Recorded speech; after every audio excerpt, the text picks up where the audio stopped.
Bonjour et bienvenue sur Projet Libre. Je m'appelle Walid Nou, je suis tombé dans la marmite du logiciel libre il y a plus de 20 ans. Que vous soyez libriste confirmé ou néophyte, venez découvrir avec moi les portraits des femmes et des hommes qui font du logiciel libre. Communauté, modèle économique, contribution, vous dit tout. Bonjour, salut tout le monde, bienvenue sur ce nouvel épisode de Projet Libre. Aujourd'hui, on va parler de sujets assez fun, vous allez voir.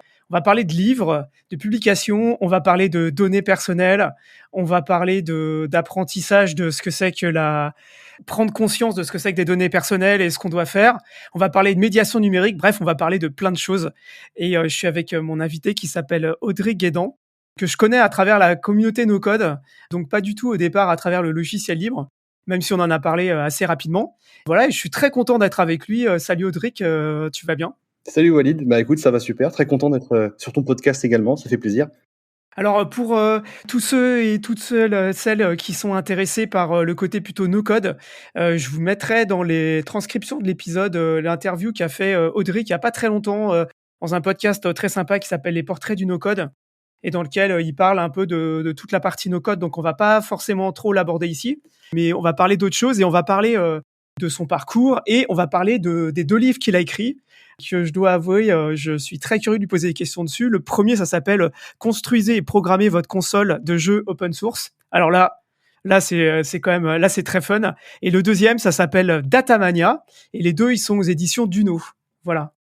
Audric, je vais demander de manière traditionnelle, est-ce que tu peux commencer par te présenter, nous dire qui tu es ? Alors pour me présenter rapidement, en général je me présente comme médiateur numérique, c'est toujours le terme que j'emploie. Donc en gros je fais de l'accompagnement digital auprès des entreprises et du grand public. J'ai plusieurs casquettes, donc à côté de ça je suis auteur, je suis conférencier et je gère un espace de coworking dans le 49. Donc voilà, je mélange un petit peu tout ça, mais toujours en lien avec le numérique, avec l'accompagnement, la transmission de compétences et la gestion de projets. Comment il s'appelle ton lieu ? Ça s'appelle la Filature Numérique. C'est un lieu qui a à peu près 2 ans et demi. Et donc moi, je m'occupe à la fois de toute la logistique du lieu, comment faire tourner un bâtiment, comment développer une communauté. Et je m'occupe principalement de l'organisation des événements sur place. Donc à peu près toutes les semaines, on a 1 à 2 événements, donc des ateliers numériques avec des ateliers no-code, un peu de sensibilisation au libre, de la cybersécurité. Il y a des conférences sur plein de sujets en lien avec le numérique. En ce moment, on parle beaucoup d'intelligence artificielle. Voilà, il y a toute une programmation comme ça à destination des entrepreneurs du territoire. L'idée, c'est de fédérer un petit peu ce secteur sur Cholet pour éviter que les talents partent du côté de Nantes ou d'Angers. Et on veut montrer qu'on a des compétences en local. Et moi, j'essaye de faire phosphorer tout ça. J'allais dire quelles sont un peu tes passions, puisque le premier livre dont j'ai parlé, c'était les consoles de jeux. Alors, je voudrais que tu nous donnes un tout petit peu tes passions, nous expliques un petit peu. Bon alors, ça va pas t'étonner si je te dis que je suis fan de jeux vidéo, rétro gamer collectionneur, depuis que je suis tout petit. On pourrait parler des heures, de de consoles de jeux, mais je suis aussi fan de bidouillage, de bricole et je suis passé dans le monde des Fab Labs, on pourra en reparler après.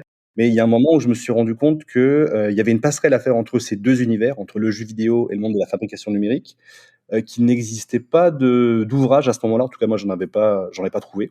Et j'ai découvert tout un écosystème de consoles de jeux open source, donc des consoles en kit, à monter soi-même, sur lesquelles on va pouvoir coder ses propres jeux. Et j'ai eu envie de creuser un petit peu ce sujet-là.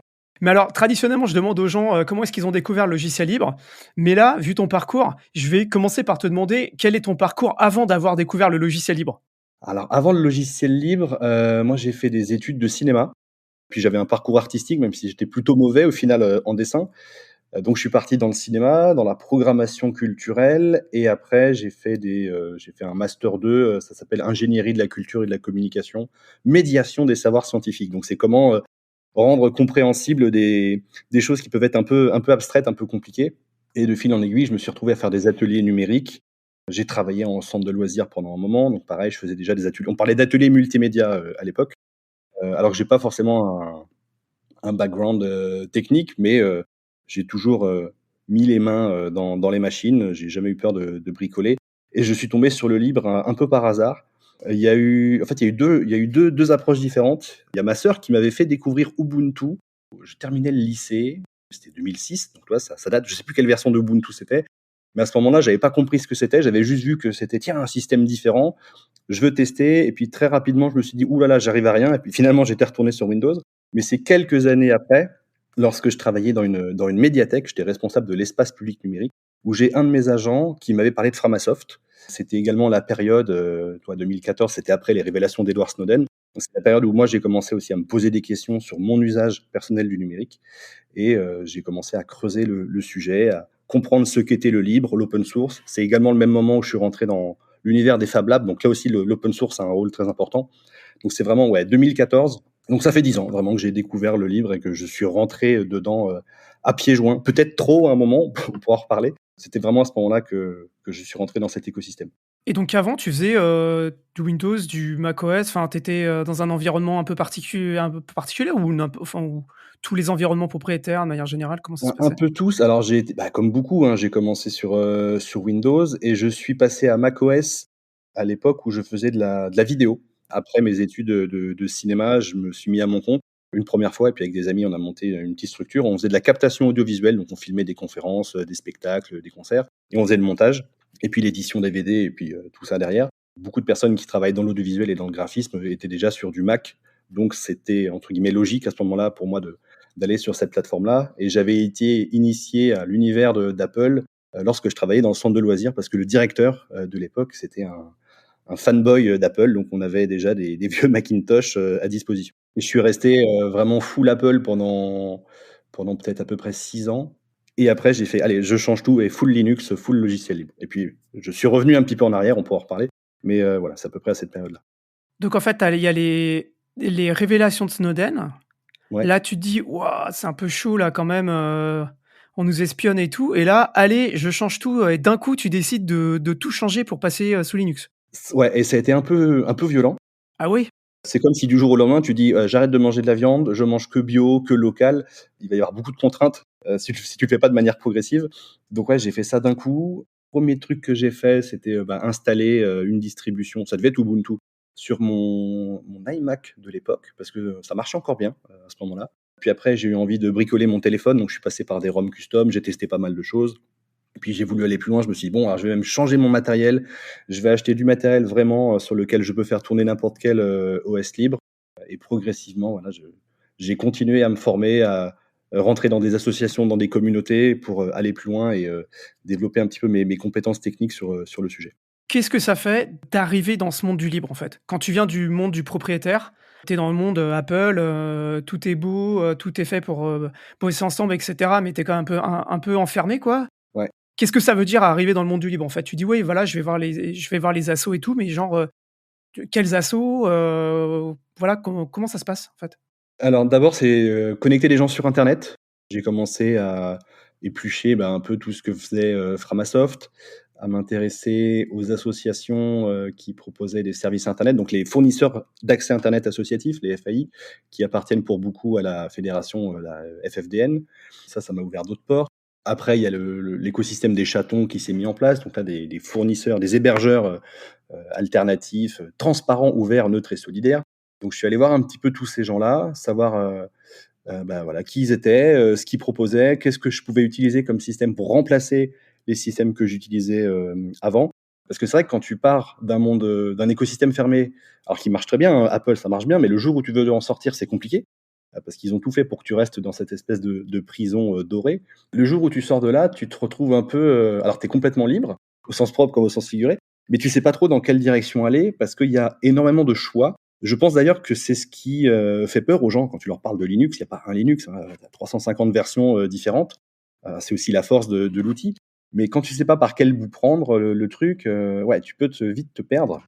Ça suffit pas de chercher sur un moteur de recherche des tutos parce que tu peux rapidement faire des bêtises. Tu peux trouver un peu tout et n'importe quoi sur internet. Donc faut trouver les bonnes personnes. J'ai trouvé comme ça une association, c'était quand j'étais du côté de Nantes. Je suis allé voir les gens de FAI Maison, peut-être que tu connais. Ça a été une de mes, 1re rencontre physique avec des libristes. Et comment ça se passe en fait? Toi, tu arrives et tu rencontres des libristes et tout et l'accueil, enfin de manière générale après tu dis: «Ouais, je me tourne les chatons et cetera». Quand tu contactes les gens, ça se passe c'est plutôt des contacts, chaleureux? C'est compliqué? Est-ce que tu sais comment leur parler en fait, Alors un peu les 2. C'est parfois ça va très bien et parfois c'est compliqué. Ça dépend si tu tombes sur, le technicien pur et dur qui jure que par Linux et toi tu arrives, tu lui dis: «Oui, je viens de Apple machin». Il y en a, ils vont un peu t'envoyer bouler. Il y en a au contraire qui sont très ouverts, très sympas et qui vont justement un peu te prendre par la main, t'expliquer, les fondamentaux, te donner des astuces, te proposer des outils et t'accompagner techniquement sur la prise en main de ces nouveaux usages. Donc j'ai eu un petit peu les 2 sons de cloche, mais globalement ça s'est bien passé et je me suis aussi retrouvé avec d'autres personnes qui étaient dans la même démarche que moi, qui avaient envie de changer d'habitude et donc ensemble, on a avancé, on a testé. Alors il y a beaucoup d'essais-erreurs, hein, avant de trouver quelque chose qui nous convient vraiment. J'ai testé, pas mal de distributions avant d'en choisir une. J'ai fait pas mal de bêtises, hein, j'ai dû reformater un certain nombre de fois mes machines, mais globalement j'ai réussi à me faire accompagner et après à monter en compétences pour être un peu plus autonome. ça fait quoi de découvrir cet environnement? Je me rappelle encore très bien la première fois que j'ai installé un Linux et que j'ai compris, enfin tu vois, c'est un nouveau monde qui s'ouvre, devant moi. Qu'est-ce que tu as ressenti toi quand tu as compris un peu, ce que tu faisais quoi? Quand tu commences à mettre les mains un peu dans le truc et que tu arrives à installer ta propre distribution la première fois, tu te dis: «Waouh!» C'est vrai, tu as l'impression d'arriver dans une nouvelle galaxie où tout est possible. Ça t'a paru compliqué d'installer ta propre distribution? Je veux dire, parce que il y a 20 ans, installer Linux, c'était compliqué, mais maintenant, enfin, tu vois, c'est pas finalement pas très compliqué, non? Ouais, non, non, maintenant ça va. Alors parfois, faut quand même débloquer, ta machine, donc faut aller dans le BIOS, voilà, faut bidouiller un petit peu. Donc quelqu'un qui est pas hyper à l'aise, peut avoir peur de faire ça. Il va se dire qu'il va, je sais pas, faire sauter la garantie de sa machine, qu'il va casser son ordi et puis, après il pourra plus rien faire. Il y a ce truc-là qui peut me mettre un peu en stress, mais une fois que c'est fait, en fait, c'est vrai que ton fichier, tu le mets sur une clé USB, tu l'installes et voilà, c'est parti. Mais, il y a une espèce de satisfaction de se dire: «Tiens, j'ai installé une machine, je suis plus dépendant d'une entreprise qui va m'imposer des choix. Je vais pouvoir, décider, de ce que je fais avec, ma machine, à quoi elle ressemble, ce que je mets dedans, ce que j'enlève. Je peux un peu modeler, mon système à mon image. Ça, c'est hyper fort. Qu'est-ce que ça fait d'arriver dans un tel écosystème avec un tel foisonnement? Au départ, tu dis: «Ouais, tu es un peu perdu quand tu arrives et cetera». Là, tu as parlé de Framasoft, tu as parlé de FAI Maison, c'est ça? Oui.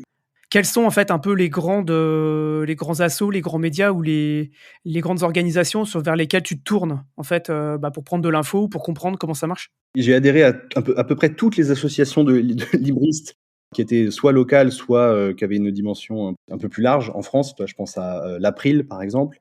Donc je suis rentré un peu dans tous ces écosystèmes, j'ai lu beaucoup de documentation. Je suis allé après sur tous les forums et tous les canaux de discussion, possibles, à la fois pour me renseigner, pour, rencontrer des gens. Tu as fait des conférences aussi? Enfin, je veux dire, tu es allé dans des conférences de livres? Je suis allé à des conférences et puis à mon tour, après j'en ai donné une fois que j'avais un petit peu, on va dire mâché et digéré le sujet et que je pouvais, ensuite le repartager, et diffuser la bonne parole, on va dire. Ouais, l'écosystème se met en place comme ça, progressivement. En fait, c'est très riche et trouver de l'information, parfois, ça peut être compliqué. C'est aussi pour ça que Framasoft a fait un très bon travail à la fois de référencer des outils, de faire des interviews, sur leur blog où ils vont présenter, voilà, des associations ou des personnes qui œuvrent pour, la diffusion et la promotion du logiciel libre. Donc en général, une fois que tu mets la main dans l'engrenage, tu peux te faire aspirer très vite et il faut juste avoir du temps pour un petit peu tout éplucher et tout décortiquer. Et donc là, tu as racheté un téléphone. Oui, Tu as racheté un téléphone spécifiquement pour faire tourner une ROM custom, c'est ça? c'est ça, l'ordi aussi au final, j'avais tout changé. Ah d'accord, et donc là, sur le téléphone, c'est encore différent de l'ordinateur? C'est en termes de dock, en termes d'installation, enfin, tu peux quand même briquer ton téléphone, tu peux faire des choses, Ouais, ouais, ça fait un peu peur. Je m'étais déjà expérimenté à ce type de bidouille quand j'étais sur iPhone parce que j'avais jailbreaké le premier iPhone, parce que je l'avais acheté en import, donc avant qu'il arrive, en France et en Europe. Donc tu étais obligé de faire des manipes un petit peu comme ça pour pouvoir, le faire tourner en France et utiliser, internet sur le téléphone. Il fallait passer par, l'option surf de l'époque, ouais. C'est un truc qui a pas duré longtemps, hein, avant qu'il y ait la 3G et tout ça. Donc j'ai pas eu trop peur parce que rapidement j'ai trouvé des tutoriels plutôt bien faits, pas mal de documentation et j'avais acheté spécifiquement, un téléphone où je savais que les ROM custom pouvaient tourner dessus. Typiquement, c'était les téléphones Xiaomi, les anciens modèles et les OnePlus, si je dis pas de bêtises, qui permettaient de faire tourner pas mal de trucs. Au départ, quoi, tu as fait du Lineage OS, des trucs comme ça ou? Oui, oui, puis j'en ai testé quelques autres, mais Lineage, plutôt pas mal. Puis après j'étais passé sur, avant que ça s'appelle, Murena. J'ai fait comme ça un petit peu des allers-retours.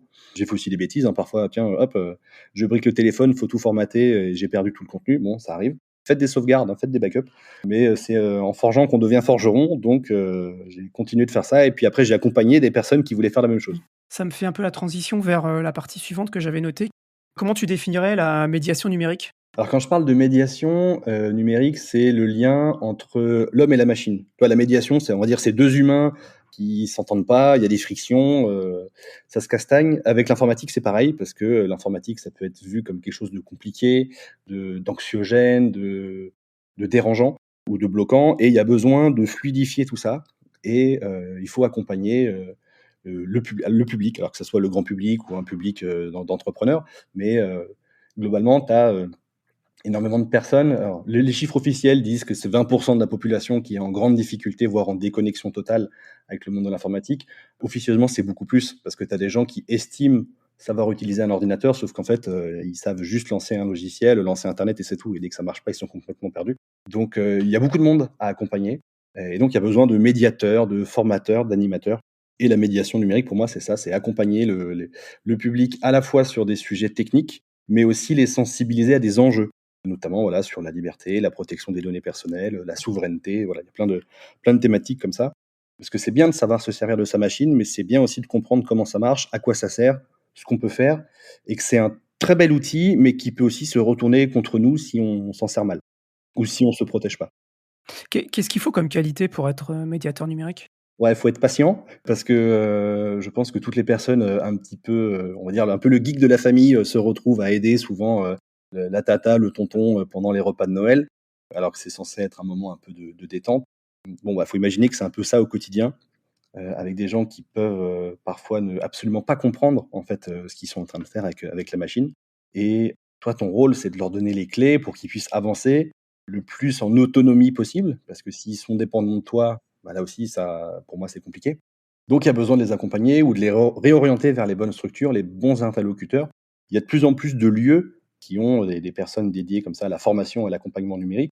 En France, on a les conseillers numériques qui sont arrivés sur le territoire il y a un peu plus de 2 ans maintenant. Alors bon, c'est des boulots un peu précaires, sous-payés, ils ont pas forcément, des postes, fixes, mais bon, ça a le mérite d'exister. Il y avait déjà, hein, des médiateurs ou des personnes qui donnent des cours d'informatique dans les anciens, cybercentres, cyberbase, EPN. Il y a plein de labels comme ça ou de noms qui ont changé, mais en fait, ça fait 25 ans qu'on fait la même chose, hein, qu'on accompagne le public sur la prise en main de ces outils parce que, il y a toujours besoin, de les aider et il y a toujours autant de monde en fait qui est en difficulté, face à tout ça. On a l'impression que même, les jeunes, on dit: «Oui, c'est la génération, hyper connectée parce qu'ils ont un téléphone dans la main». OK, ils sont à l'aise sur TikTok, mais tu les mets devant un ordi, en fait, il y en a beaucoup qui sont en galère. Ouais, c'est clair. Quand on fait de la médiation comme ça, tu fais de la médiation donc c'est quoi? Les gens, ils amènent leur ordinateur et tu fais avec, le matériel qu'ils ont? Ou alors est-ce que, il y a de une partie de la médiation où c'est, ben, tu leur mets à la dans les mains un ordinateur, sur un OS libre ou enfin Tout est possible. Alors ça dépend, j'ai fait un peu tout ça, mais ça dépendait des structures dans lesquelles j'ai travaillé. Quand j'étais en médiathèque, on avait des postes libres sous Linux et d'autres sous Windows et puis on avait des Mac aussi. On avait un peu tous les OS qui étaient, à disposition du public. Donc les gens, ils arrivent, ils s'installent, ils font leur truc et bien souvent, ils te posent des questions parce qu'ils ont des problèmes et ils ont des blocages. Tu en as qui viennent juste pour imprimer des documents, mais il y en a, voilà, j'ai besoin d'un coup de main pour, faire un CV, je dois faire une recherche sur internet, j'ai un exposé à faire sur tel sujet, je sais pas comment m'y prendre. Tu as beaucoup de démarches, administratives en ligne et puis tu as des gens qui veulent juste un petit peu profiter et comprendre comment ça marche, donc tu peux juste donner des cours d'informatique. Le b.a-ba, voilà, créer un fichier, enregistrer, faire du traitement de texte et puis après tu peux aller plus loin sur des pratiques un petit peu plus fun, voilà, faire du montage vidéo, on va faire des photos, on va les transférer, on va apprendre à utiliser une tablette. Tous les outils en fait qui nous semblent nous, simples d'utilisation au quotidien, bah, il y a des personnes, il faut les accompagner, de bout en bout sur ces sujets-là. Et puis tu en as certains qui sont déjà équipés, qui arrivent avec leur machine.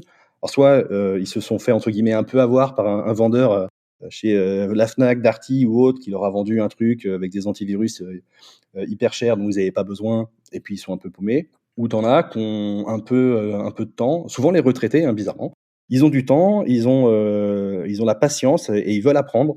Donc ils ont des machines et ils sont là, ils sont en demande. Donc après, bah, moi, mon métier, c'est de les accompagner. Et puis là, ce que je fais actuellement, c'est plus des entrepreneurs, donc des gens, des salariés aussi qui bossent dans différentes boîtes, qui ont des problématiques numériques un peu plus larges. Voilà, comment être visible sur internet, comment, parler sur les réseaux sociaux, comment utiliser de l'IA au quotidien, dans mon travail. Là, ils sont pas sur le b.a-ba de l'informatique, mais ils ont quand même besoin de se former et de se tenir à jour parce que le monde numérique évolue à une vitesse folle, surtout en ce moment. Donc il y a toujours besoin d'accompagner du monde.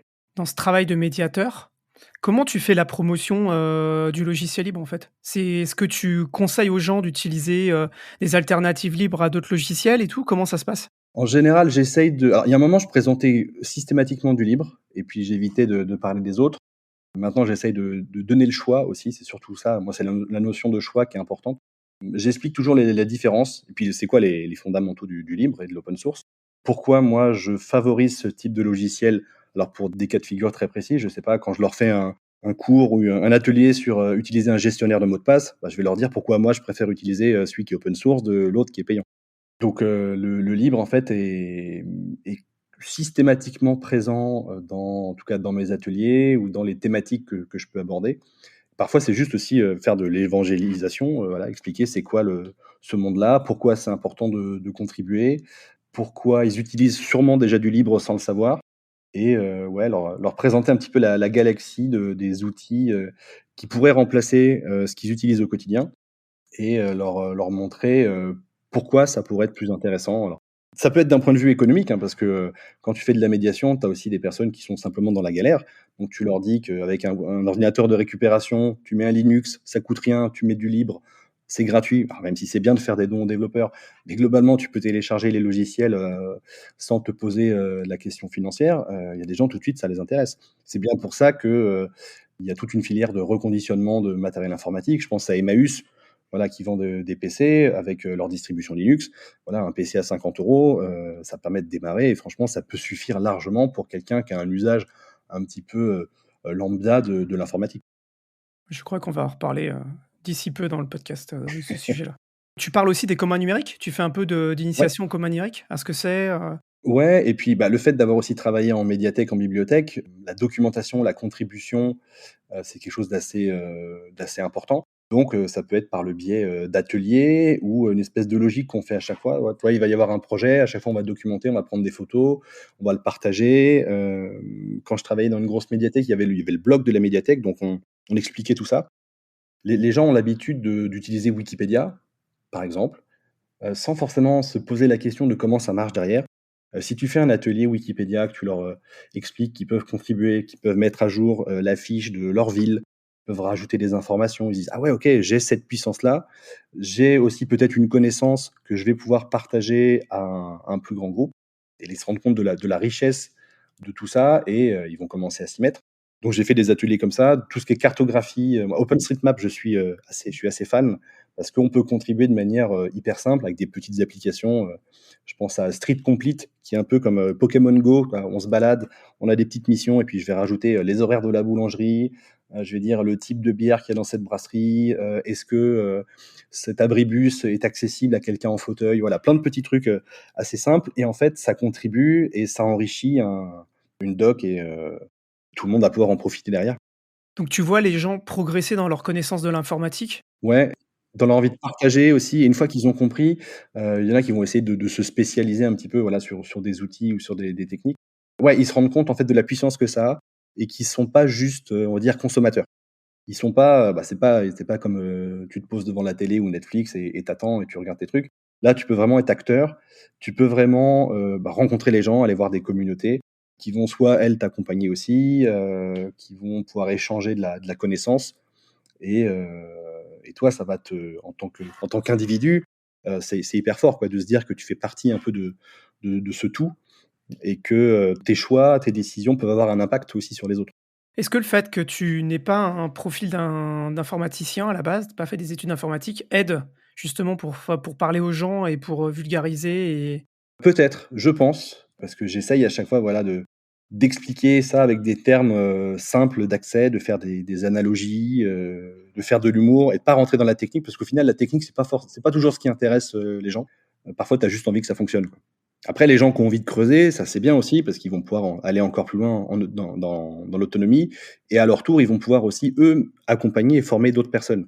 C'est aussi ça, le rôle du médiateur ou même du facilitateur. Là, c'est plus quand on est en mode Fab Lab. Tu peux pas être partout, et quand tu as 20 personnes à gérer, tu es obligé de t'appuyer sur les forces que tu as sur place. Donc, si tu arrives à identifier qu'il y a une personne qui est douée sur un truc en particulier, tu vas tout de suite la solliciter, la mettre en action. Et à la fois, ça va toi te décharger de certaines tâches, et elle, ça va la faire monter en compétences. C'est hyper encourageant et enrichissant pour cette personne de, à son tour, pouvoir contribuer comme ça.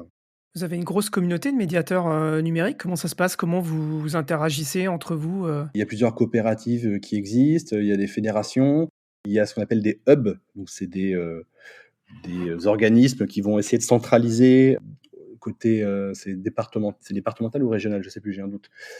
Mais voilà, il y a des structures comme ça qui vont accompagner et essayer de faire le lien entre les différents médiateurs, formateurs et toutes les personnes qui accompagnent les gens au quotidien sur ces questions-là, à la fois pour continuer de les former et de les faire monter en compétences, mais aussi pour qu'on soit au courant de qui fait quoi, qu'on se rend compte et qu'on puisse renvoyer les personnes vers les bons interlocuteurs. Donc ouais, il y a tout un écosystème qui existe depuis longtemps, qui continue de se développer, qui a besoin d'argent. Et là, c'est toujours le nerf de la guerre, hein, qui a besoin d'argent et qui fait un peu comme il peut. Donc, il y a à la fois des organismes financés par l'État, il y a beaucoup d'associations, il y a des indépendants, voilà, il y a plein de structures et de formes juridiques qui existent et qui travaillent plutôt main dans la main. J'ai l'impression qu'il n'y a pas trop de concurrence sur la médiation numérique parce qu'en fait, on a tous le même objectif qui est d'accompagner les publics qu'on reçoit. Et c'est quoi ton quotidien à toi? Alors moi, j'ai des semaines un peu chargées vu que alors donc je suis à temps plein dans le lieu que je gère. Donc au quotidien, c'est je prépare les salles parce qu'elles sont réservées par, des entreprises ou des organismes qui vont faire des réunions, qui vont faire des formations. J'ai toute une plateforme de réservation à gérer, donc location de salles, de bureaux, d'espaces de coworking.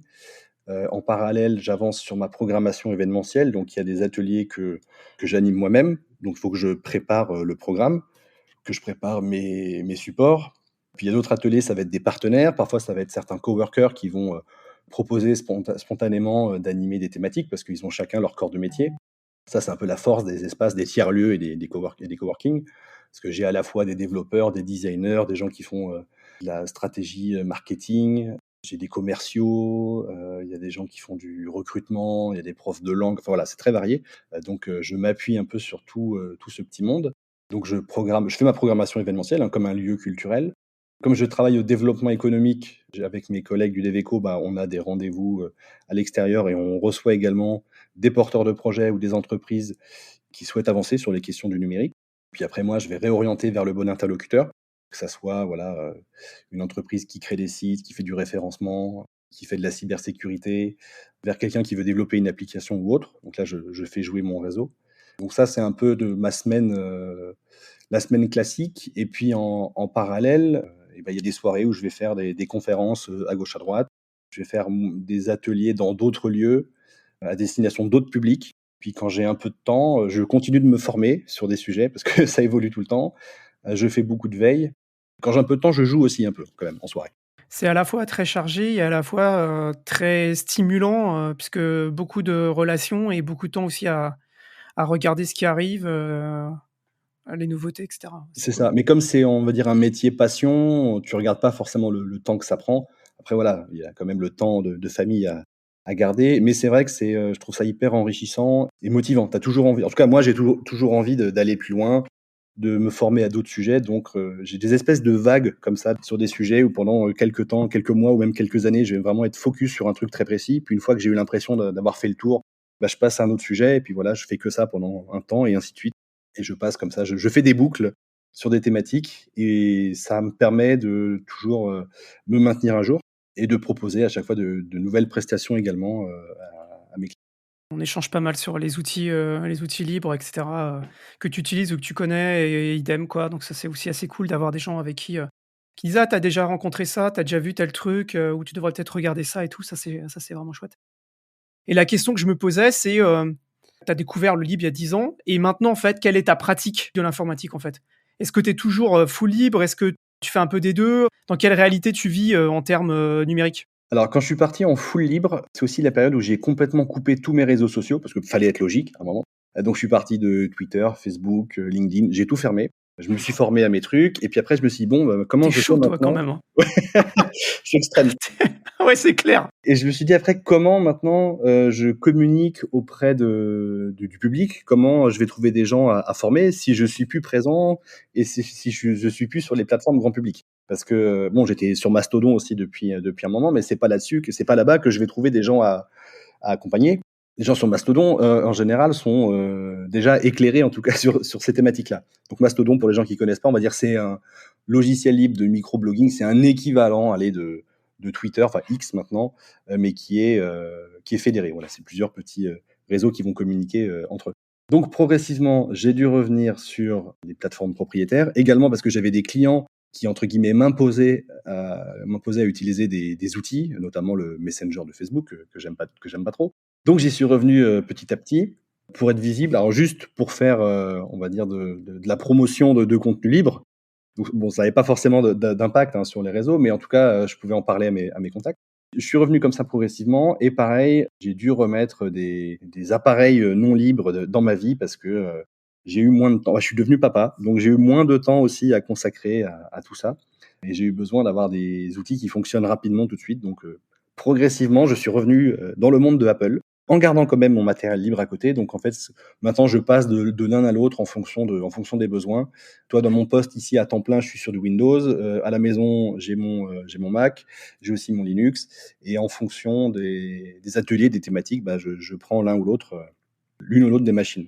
Et en termes d'utilisation logicielle, j'essaye toujours de favoriser le libre quand je le peux. Et il y a des thématiques où je ne déroge pas à la règle. Voilà, tout ce qui touche à la sécurité, à la vie privée, ça va être le libre. Libre ou open source. Tu as fait des choix un peu plus pragmatiques en fonction des contraintes que tu avais. Typiquement, les réseaux sociaux, c'est un bon exemple parce que tu as toujours un débat de: «Bah, oui, mais en fait, j'aime pas ces plateformes, donc j'y vais pas». Mais d'un autre côté, si tu es pas sur des plateformes, propriétaires, tu peux pas faire la promotion de tes outils libres et personne te connaît et donc en fait, en gros, est-ce qu'à la fin, tu as vraiment gagné quelque chose? Pas sûr. Bah, c'est ça, imagine tu es une boîte, tu vends du logiciel libre, tu es un petit peu obligé de faire des concessions. Ce qui est intéressant, c'est que de plus en plus, on voit des alternatives. Je pense typiquement à Matomo, comme alternative à Google Analytics, par exemple. Ouais, parce qu'il y a aussi un argument, ça devient aussi un argument marketing. En tout cas, moi aussi, c'est aussi comme ça que, entre guillemets, que je le vendais. Quand je parle du libre à des clients, je leur dis, alors bon, peut-être que ça va vous coûter moins cher, mais en tout cas, vous avez, la garantie de ce que fait le logiciel. Vous allez pouvoir regarder dedans. Si vous n'avez pas cette compétence-là et moi non plus, je suis pas développeur, mais en tout cas, je sais que je peux m'appuyer sur une communauté qui a le pouvoir de vérifier le code, de dire: «OK, le logiciel, il fait bien ce qu'il est censé faire». Il va pas récupérer mes données, peut-être qu'en plus il a été éco-conçu, tant mieux. Je peux avoir cette garantie et je suis pas obligé de faire confiance, aveuglément à une entreprise qui va me dire: «Oui, oui, ça fonctionne, allez-y». Ça tombe bien, ça fait, la transition, pour la partie suivante qui était, je voulais qu'on parle de tes 2 livres et en premier je voulais qu'on parle de Datamania. Donc en fait, qui est le livre qui raconte, ta découverte, La captation des données. voilà, de la captation des données. Est-ce que tu peux nous expliquer un peu comment est-ce que ça t'est venu l'idée d'écrire ce livre? Alors, j'ai eu l'idée de Datamania avant le premier livre sur les consoles open source, mais je me sentais pas déjà de commencer par écrire une BD, parce que j'avais jamais rien écrit comme ça et j'avais pas non plus d'éditeur, donc je savais pas comment démarcher. C'était en 2018, un truc comme ça, 2018 où j'ai eu l'idée de faire cette BD. Mais je me suis dit: «Bon, bah, je la mets de côté pour plus tard». Mais j'ai eu cette idée parce que je me suis rendu compte qu'il y avait pas de bande dessinée qui en parlait. Il y avait des livres techniques, il y a des très bons livres, hein. Il y a des romans aussi, il y a des essais, il y a pas mal de choses, mais c'est pas toujours hyper accessible. Parfois, c'est très, très, très technique et les gens vont être complètement perdus. Ou en tout cas, on va pas toucher, le grand public et moi, c'était vraiment la cible que je voulais. Je voulais qu'un gamin de 13 ans, puisse, lire cette BD et comprendre un petit peu des trucs. Alors, est-ce que c'est pour ça qu'il va, changer d'avis et arrêter d'utiliser TikTok? Je sais pas, mais en tout cas, voilà, il va peut-être, ouvrir, son esprit et se rendre compte que, un petit peu de comment ça marche et pourquoi ça marche comme ça. Donc c'était ça un peu l'envie, c'était d'en parler autour de moi. C'était aussi le fait un peu un challenge de se dire: «Tiens, je vais utiliser un autre format, plutôt que faire un atelier, plutôt que donner une conférence, plutôt que faire, une vidéo, je vais faire quelque chose d'un peu original» et je trouve que le format bande dessinée permet de faire passer, pas mal de sujets. Il y a de plus en plus de BD documentaires, hein, c'est comme ça que ça s'appelle, qui vont parler de sujets plus ou moins graves. Ça reste abordable et puis c'est un travail après aussi de simplification. Dans d'autres pays, moi avant je vis en Belgique et c'était beaucoup plus facile de faire passer des messages importants, à travers de la BD et ils le faisaient Oui, beaucoup plus qu'en France, hein.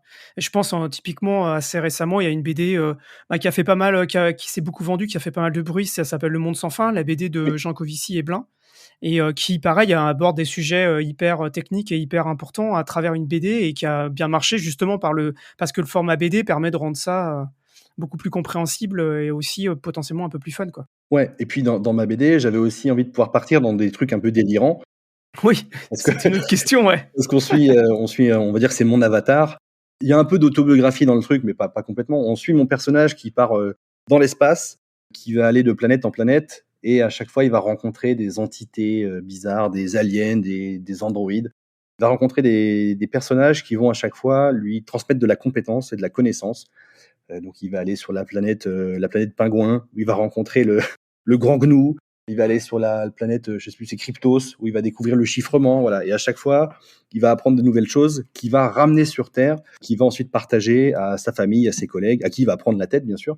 Oui. Mais c'était un peu l'idée, voilà, d'avoir une espèce de road trip comme ça, intergalactique où, mon petit personnage, apprend plein de trucs et a envie ensuite de diffuser auprès de ses contacts. OK, tu as l'idée. Donc toi, tu as fait quoi? Tu as écrit le scénario de la BD? J'ai écrit tout le scénario, j'ai écrit tous les textes. La documentation, je l'avais déjà parce que c'est ce que je racontais en atelier, en conférence, donc il y a eu un travail de remixage, on va dire, de reformulation de ce que je pouvais raconter.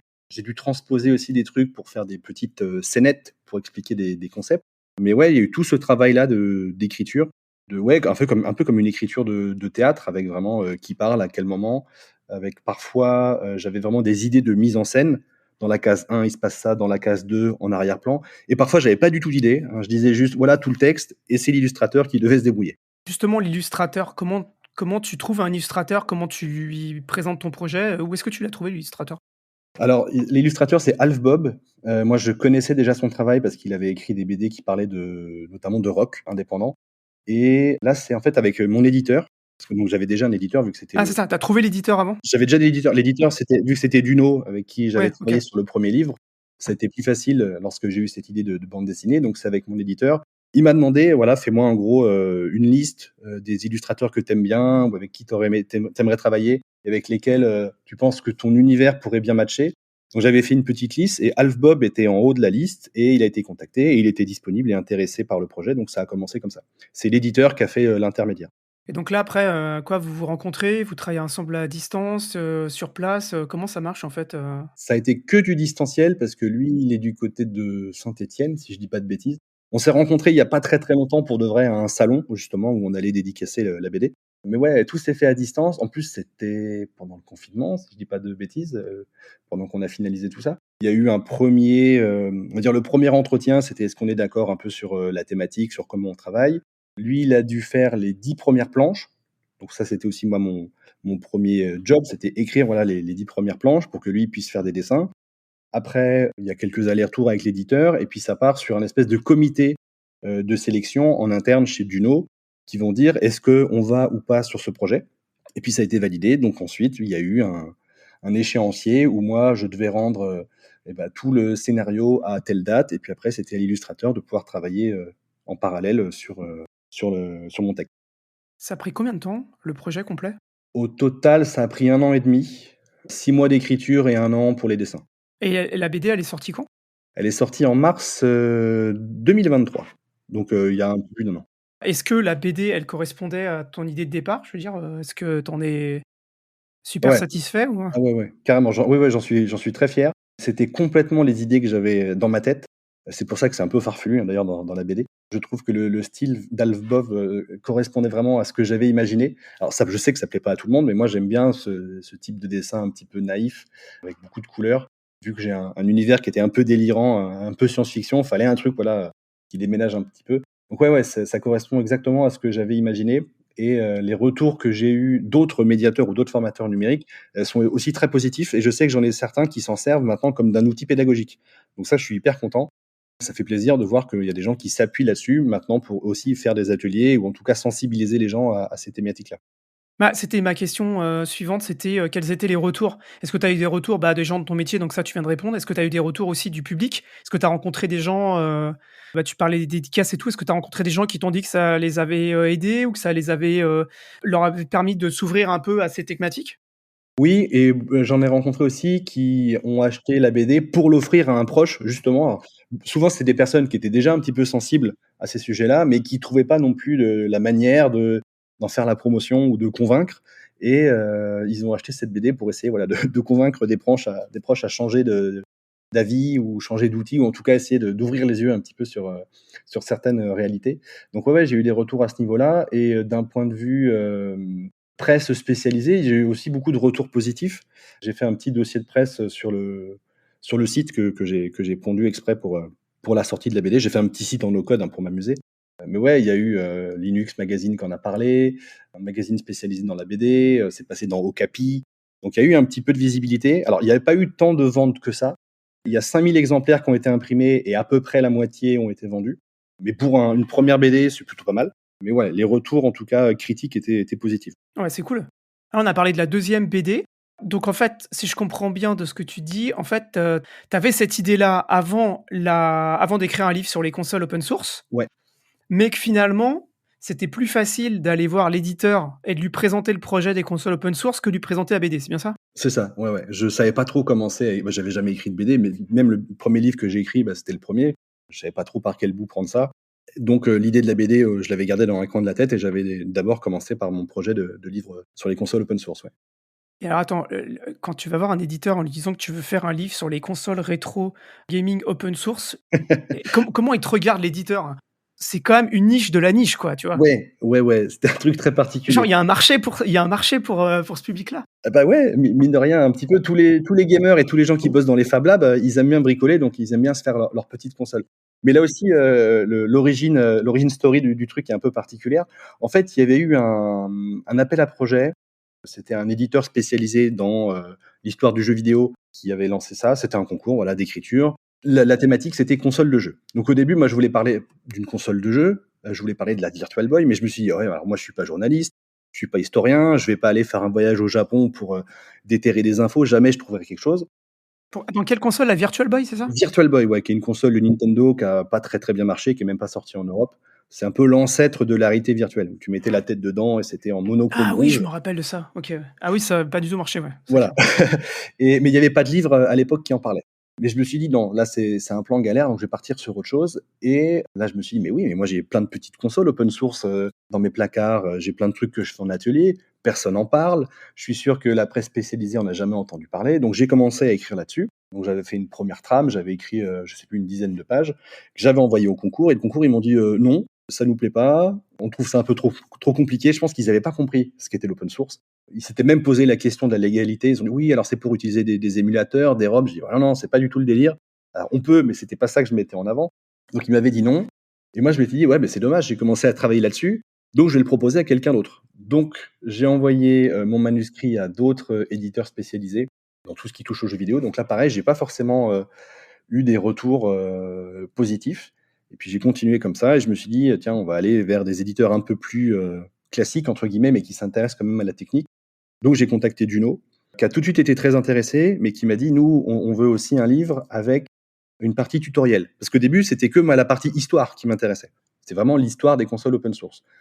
Et quand ils m'ont dit: «Nous, on veut un aspect tuto», je me suis dit: «Mais ouais, bah, c'est ce que je fais déjà, à côté, c'est ce que j'ai fait en Fab Lab, donc je peux carrément documenter tout ça». Donc on est parti là-dessus, j'ai retravaillé mon plan, on s'est mis d'accord et j'ai pu mélanger à la fois l'histoire de ces consoles-là, des interviews de développeurs parce que j'étais en contact avec certains, parce que j'avais participé à des campagnes de financement, parce que j'avais fait de la pub, parce que j'avais bêta testé certains produits et en parallèle, j'ai commencé à faire tous mes tutos sur, bah, toutes les petites consoles que j'avais et puis j'ai continué d'acheter des kits, qui venaient de sortir et puis, bah, pendant que j'assemblais le kit, avec mon fer à souder, je faisais les photos et je faisais le tuto en parallèle. Ce qui fait qu'à la fin, voilà, il y a eu un livre complet, sur, tout cet écosystème. En effet, niche de niche. Là, tu disais tout à l'heure que les premiers éditeurs, qu'au niveau du concours, ils pensaient que c'était pour faire du piratage. Est-ce que tu peux expliquer un peu quel est le but de ces consoles, en fait? C'est quoi? C'est faire tourner quel type de jeu? C'est Alors, il y a plusieurs consoles, il y a plusieurs systèmes et donc tu peux faire tourner plusieurs styles de jeux. Les plus petites consoles open source et les plus simples à réaliser, c'est basé sur des petites cartes Arduino. Donc c'est vraiment des cartes de programmation qui coûtent, pas très cher. En plus, c'est un peu de la récupération parce que c'est des vieux écrans de Nokia qui sont utilisés, donc Nokia 3310. Donc tu as des écrans en, monochrome et les jeux que tu peux faire tourner dessus, on va dire que c'est aussi puissant que le Snake que tu faisais tourner sur un Nokia. Donc c'est vraiment des petits jeux rétro, et que tu codes toi-même en Arduino. ouais, c'est ça, c'est des jeux que les gens codent. C'est pas d tu cherches pas à faire tourner des vieux jeux qui existaient avant sur une autre console. C'est des jeux un peu enfin pas exclusifs, mais des jeux, originaux. C'est des originaux ou des clones de classiques, donc voilà, tu vas trouver le clone de Pac-Man, de Tetris, et compagnie, mais qui a été recodé en Arduino et là aussi, je me suis rendu compte qu'il y avait toute une communauté, francophone d'ailleurs, qui est assez riche, qui code des petits jeux comme ça, qui les partage et puis à ton tour, tu peux récupérer le code source, le modifier et au final, tu fais ton propre jeu et puis si tu as envie d'aller plus loin, tu peux le coder bien sûr de A à Z. C'est un peu la même communauté que les démo makers ou? Un petit peu, ouais, ouais, ça ressemble, c'est assez proche. Cette communauté-là, elle a commencé à se densifier et à aller sur d'autres technologies. Donc tu as Arduino d'un côté, puis il y en a qui ont sorti des plateformes un petit peu plus puissantes qui permettent de faire tourner des distributions Linux, où là, tu peux faire tourner quelques émulateurs, en effet, c'est vrai, donc avec des ROM et des vieux jeux, parfois sous licence. Mais bon, il y a jamais eu de problème, hein. Mais tu peux aussi, voilà, faire tourner, des trucs qui sont codés en Lua, qui est un autre, langage informatique ou en Python. Les gens qui sont, habitués à programmer sous Scratch. Alors Scratch, c'est un logiciel de programmation visuelle, c'est des blocs. Tu peux faire des petits jeux équivalents que tu vas pouvoir faire tourner sur ce type de machine, mais globalement, tu restes sur des machines qui sont pas très, très puissantes. Ce qui est hyper intéressant aussi dans cet écosystème-là, c'est que tu as des créateurs, des développeurs qui se sont, entraidés les uns les autres et certains, ils avaient une base commune qui était Arduino, puis après il y a une version, améliorée qui est sortie. Il y en a un, il va rajouter un écran couleur, l'autre, il va mettre du son. Et puis le premier, il va dire: «Ah bah tiens, c'est bien ce qu'il a fait». Puis quand il sort une nouvelle version de sa première console, il va reprendre ce qui a été fait par, son «concurrent» entre guillemets et en fait, ils vont comme ça, s'enrichir mutuellement, ce qui fait qu'à la fin, tu as toute une galaxie de consoles avec de plus en plus de fonctionnalités présentes dessus et un des développeurs qui a monté son entreprise d'ailleurs qui s'appelle, Circuit Mess, et depuis, il a lancé, une espèce de box un peu où tu t'abonnes et tu reçois à chaque fois des gadgets à assembler et à souder toi-même. Il a même sorti un téléphone en kit et qui fonctionne. Donc, tu fais de la soudure, c'est ton téléphone. Alors, c'est pas un smartphone, hein. Il est pas tactile, et c'est un gros écran avec des grosses touches, mais tu peux téléphoner avec. Il suffit que tu mettes une carte SIM. C'est hyper riche comme écosystème et c'est vachement fun à faire. Donc là, tu l'as écrit tout seul, ce livre? Ouais. Quel a été le retour de l'éditeur? Est-ce que le et quel a été le retour du public, quoi? Est-ce qu'il a trouvé son public? Est-ce que l'éditeur, je suppose qu'il devait être, satisfait puisqu'il a accepté ton deuxième projet? Oui, alors pour lui, ça a été rentable. Moi, je suis pas devenu riche pour autant, hein.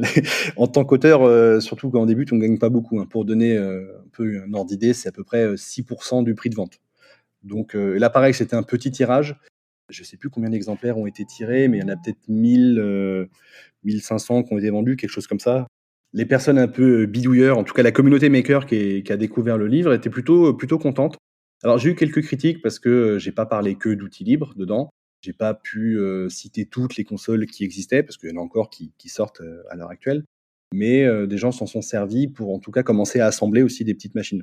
Il y a des personnes qui pensaient que ça allait être, vraiment que de l'apprentissage de la programmation. C'était pas ça moi l'objectif du livre. C'était vraiment plus une présentation, une espèce de panorama de cet univers qui est quand même méconnu de beaucoup de monde, que ça soit des gamers d'un côté et des makers de l'autre. Mais j'avais envie de faire cette passerelle entre les 2. Est-ce que tu as été contacté derrière après ces livres pour faire des conférences ou enfin, est-ce que ça t'a apporté, je sais pas, une certaine notoriété, des contacts? Je me rends pas compte. Ouais, j'ai fait quelques confs sur, bah, les consoles de jeux open source. Je faisais déjà des ateliers d'assemblage de consoles, donc j'ai continué à en faire. J'ai continué aussi à faire des ateliers d'assemblage de bar top ou de bornes d'arcade. Donc là, on n'est plus dans la console open source, mais il y a, je pense à Recalbox, qui est une distribution open source qui permet de faire tourner des ROM. Donc finalement, on est quand même dans le même monde. Donc ouais, ouais, ça a donné un peu de visibilité à ce pan de l'histoire des jeux vidéo qui est quand même, relativement inconnu. Et moi, ça m'a permis d'intervenir aussi sur, voilà, sur des festivals et dans des lieux. D'où ça t'est venu cette passion? Je veux dire, moi aussi j'ai fait des consoles, jouer quand j'étais gamin, mais je suis pas tombé dans les consoles, dans fabriquer ma console rétro, qu'est-ce qui a fait que tu es tombé là-dedans, en fait? Tu étais bidouilleur dès le départ, c'est Je suis devenu bidouilleur un peu par, nécessité parce que lorsque tu as des vieilles machines qui ont ton âge, qui sont parfois plus vieilles que toi, elles tombent en panne et le jour où ta machine elle est en panne, tu es obligé d'aller sur internet, tu cherches des plans, tu cherches des tutos pour trouver comment la réparer et donc là, tu te mets à faire de la soudure, à tester des trucs et quand tu vois que ça marche et que, ta, Master System qui avait complètement lâché, finalement reprend vie, tu dis: «OK, il y a quelque chose à faire». Donc j'avais commencé à prendre cette habitude de réparer des consoles. Toi, je réparais mes Game Boy. Après, tu peux vraiment faire du tuning, hein, de console, hein. Tu changes des écrans, tu mets des écrans, auto-éclairés, des touches qui s'allument, tu rechanges tous les boîtiers. Donc j'avais commencé un peu à rentrer là-dedans et donc c'était logique pour moi de continuer à en parler et comme c'était la période où je travaillais en Fab Lab, je me suis dit: «Allez, on y va, on creuse le sujet et on fabrique des consoles». C'est quand même un truc de geek. Les gens, ils comprennent pas forcément. Ils disent: «Attends, les consoles de jeux open source». Déjà open source, ils savent pas toujours ce que c'est. Les consoles de jeux, bon, ils voient à peu près, mais quand tu leur dis que tu peux la fabriquer toi-même et coder tes jeux, ouais, il y en a souvent qui qui font des grands yeux, qui disent: «Ah bon? Je savais pas que c'était possible». Et tu as des nouveaux projets? Je veux dire, après avoir écrit 2 livres, est-ce que tu as d'autres projets, de livres ou d'autres choses? Je voulais continuer à faire une BD, une espèce de suite à Datamania où, je voulais cette fois parler de l'empreinte environnementale du numérique. Mais pour le moment, j'ai pas trouvé preneur, chez les éditeurs. En parallèle, je me suis dit que pourquoi pas aussi parler de no code et d'IA sous forme de BD. Mais bon, là, faut aller vite parce que voilà, tu vois, 1 an et demi pour sortir un livre. Si tu parles d'IA maintenant, en fait, il est déjà obsolète quand il sort. Donc pour le moment, non, pas encore d'autres projets, d'écriture sous ce format-là. Mais j'écrivais déjà avant parce que tu vois, j'avais un blog, donc j'ai écrit pas mal de trucs en parallèle. Mais en tout cas, il y a toujours l'idée, ouais, de transmettre, que ça soit à l'écrit, à l'oral, ou, sous un autre format. Est-ce que tu restes proche ou tu as gardé des contacts dans des assos de libres? Ouais, ouais, bien sûr. Oui, oui, oui, je continue à en parler. Alors, j'en parle moins qu'avant, mais je continue à me tenir au courant et à participer à des événements, lorsque j'en ai la possibilité, ouais. OK, cool. Bah, écoute, ouais, on a passé, plein de choses, j'aurais eu plein de questions, d'autres sujets, mais qui mériteraient un épisode sur, les logiciels libres dans les bibliothèques, et cetera, tout ça. Enfin bref, on pourra en parler, je pense, encore, très, très longtemps, mais on va s'arrêter là, parce que sinon, on va faire, 2 heures. J'ai une petite info quand même si tu veux, enfin, mais, lorsque, j'ai, sorti le premier livre qui parlait, des consoles de jeux open source, je voulais qu'il soit sous licence libre. Déjà ça, j'ai pas pu le négocier avec mon éditeur. Il y en a pas beaucoup des éditeurs, hein, qui utilisent des licences comme ça sur des bouquins. Ça, c'est un petit peu le seul regret, voilà. J'aurais trouvé ça logique qu'un livre qui parle de, voilà, d'open source et de partage puisse être, accessible, avec ce type de licence. J'aimerais bien, en termes de conclusion, te laisser, bah, la traditionnelle tribune libre. Je te laisse la parole, Audric. J'ai envie de dire aux gens de pas avoir peur d'essayer, d'oser aller rencontrer des communautés, alors que ce soit sur internet ou dans des lieux physiques.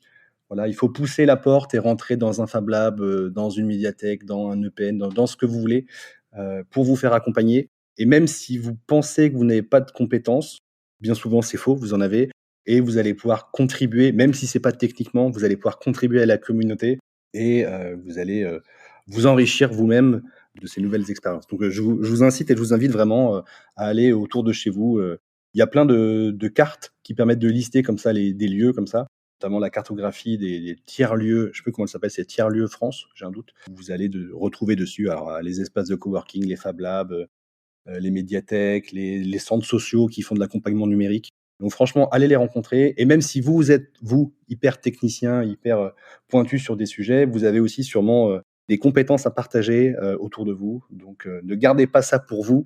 Participez à ce commun numérique en faisant profiter les autres. Tiens, avant qu'on finisse, j'avais une question. C'est quoi l'environnement numérique et libriste, à Cholet? Il y a un groupe d'utilisateurs Linux? Il y a quoi? Libriste, je crois pas, j'en ai pas trouvé. On est quelques-uns, peut-être cachés, ici et là. Mais non, il y a pas d'assaut, non, je crois pas, il y a pas d'assaut. OK, faut plutôt aller dans les Pas très, très loin, à Clisson. Quand j'étais dans la région, il y en a qui est bien actif, et sinon, ouais, faut aller sur Nantes ou sur Angers, quoi. Dans les grandes villes, c'est plus facile. eh ben, écoute, c'était super. J'espère que vous qui écoutez ce podcast, vous avez appris des choses et que ça vous a donné envie d'acheter les livres d'Audric. Pour les avoir lus, j'ai trouvé ça super drôle. Datamania, j'ai bien rigolé et je sais que j'en ai parlé avec, d'autres gens de la communauté no code, dont Alexis et que, on parlait des petites références cachées et qu'on a bien rigolé. Donc, bah, voilà, je vous invite à les acheter ou au moins à les feuilleter, et bah, voilà, pour les auditrices et auditeurs, à bientôt. Encore des super sujets à venir. Donc, comme d'habitude, vous pouvez envoyer des messages sur Mastodon pour dire ce que vous avez pensé, ou pour Audric aussi, hein, Audric est sur Mastodon. Je sais pas, tu connais ton pseudo Mastodon par cœur ou pas? Je connais pas par cœur, ça doit être Audrix, Audric-TKPX. De toute façon, je le mettrai aussi dans la transcription, voilà. Donc n'hésitez pas à lui envoyer des messages. Bonne journée à tout le monde. Merci d'avoir écouté jusqu'au bout. Merci aux gens qui envoient des messages et que je rencontre sur les salons et qui me disent qu'ils écoutent et que c'est cool. Ça fait très très plaisir. À bientôt pour des nouvelles aventures.